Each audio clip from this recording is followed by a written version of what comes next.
नमस्कार. मी डॉक्टर कटके, स्त्रीरोग तज्ञ. आपल्याला सर्वांना मातृदिवसाच्या, मदर्स डेच्या, 12 मेच्या हार्दिक शुभेच्छा.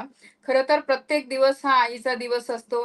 त्याच्यामुळे फक्त एकच दिवस आईचा दिवस आपण सेलिब्रेट करणं म्हणजे काही हे नाहीये. पण आपण जर पाहतो, की आपल्याला जेव्हा जन्म मिळतो, तेव्हा आईचा जन्म हा मुलाला जन्म देण्यासाठी हा जणू काही पुनर्जन्म असतो. आणि आईचे आपण जे काही उपकार आहेत ते कधीच आपण तिचे फेडू शकत नाही. तर मला या दिवशी एक छोटीशी सुचलेली कविता आहे, ती मी आपल्यापुढे सादर करते. कवितेचं शीर्षक आहे आईच्या मायेचे पांघरुण. मायेचे ते पांघरुण आई घालते, मायेचे ते पांघरुण देवही घालतो. निर्माण केली सर्व सृष्टी देवाने, जणू त्याचंच रूप म्हणून निर्माण केले आईस त्याने.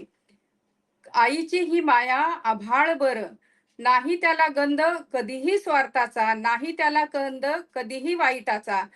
सतत राहून तत्पर झिजते ती सदा, नाही करत अपेक्षा कधीही एकदा.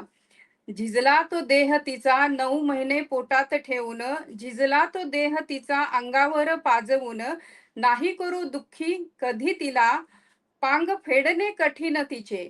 हेच सांगणे आहे सर्वांना निक्षून, हेच सांगणे आहे सर्वांना निक्षून.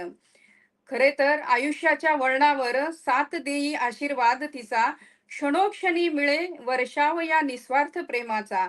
माय बापास दुःख देणे म्हणजे दुखविले ईश्वर, सेवा करुणी उतार वै त्यांची भजावे ईश्वर. अनमोल ते पुण्य राही संचिती आपल्या, जन्मोजन्मी येते याची प्रचिती, जन्मोजन्मी येते याची प्रचिती. म्हणून आपण असं म्हणतो की मायेचे ते पांघरुण आईही घालते, मायेचे ते पांघरुण देवही घालतो. निर्माण केली सर्व सृष्टी देवाने, जणू त्याचेच रूप म्हणून निर्माण केले आईस त्याने. धन्यवाद.